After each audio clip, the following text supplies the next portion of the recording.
महोदय, मैं दिल्ली के संबंध में भी कुछ कहना चाहता हूँ।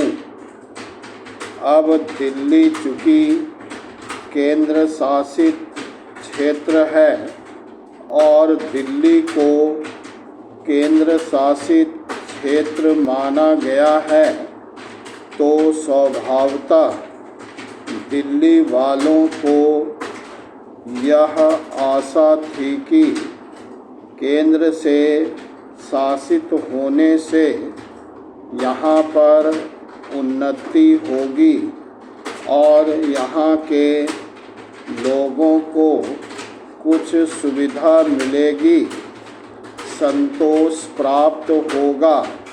किंतु मैं यह देख रहा हूँ और लोगों में भी यह भावना बढ़ती जा रही है कि जब से यह केंद्र शासित क्षेत्र हुआ है, तब से शासन में निरंकुशता आने लगी है और लोगों की ओर ध्यान कम दिया जाने लगा है।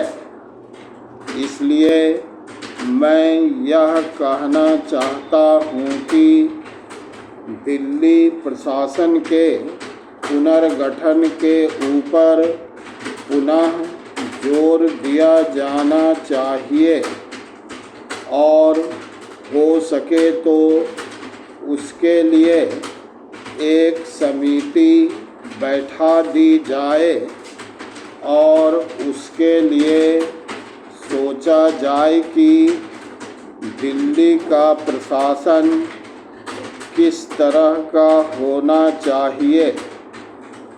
मैं चाहता हूँ दिल्ली के संबंध में आप विचार करें। Paragraph change. भ्रष्टाचार के संबंध में यहाँ बहुत कुछ कहा गया है, मैं पुनः उसको दोहराना नहीं चाहता, किंतु इतना अवश्य कहना चाहता हूँ कि आज देश में जनता का जो नैतिक स्तर है वह दिन प्रतिदिन गिरता जा रहा है।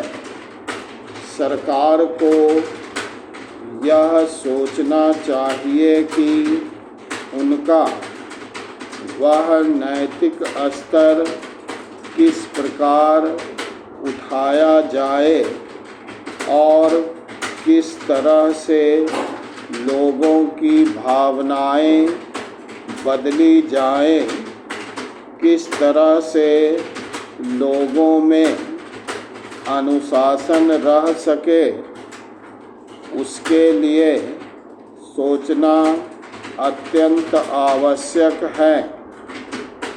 हम जब भ्रष्टाचार की बात कहते हैं तब यह तो सभी मानते हैं कि भ्रष्टाचार है और इसमें कोई दो राय नहीं है कि भ्रष्टाचार मौजूद है। छोटे से अधिकारी से लेकर बड़े अधिकारी तक यह फैला हुआ है। भ्रष्टाचार केवल प्रशासन में है ऐसी बात नहीं है, वरन यह लोगों में भी फैला हुआ है। जब करों की अदायगी का प्रश्न आता है तब लोग दो दो खाते बना लेते हैं और आयकर की चोरी करने का प्रयत्न करते हैं और कर से बचने के लिए भ्रष्टाचार करते हैं। जैसे बगैर दोनों हाथ के ताली नहीं बज सकती, ठीक वही बात भ्रष्टाचार के संबंध में लागू होती है। भ्रष्टाचार के निवारण के लिए जितना अधिकारियों का कर्तव्य है, उतना ही कर्तव्य जनता का है। अधिकारियों को तो सतर्क रहना ही चाहिए, क्योंकि यह जो संसद है वह कानून बनाकर उसके हाथ में दे देती है। उसका कार्यान्वयन करने के लिए जनता और नौकरशाही को सहयोग से कार्य करना चाहिए।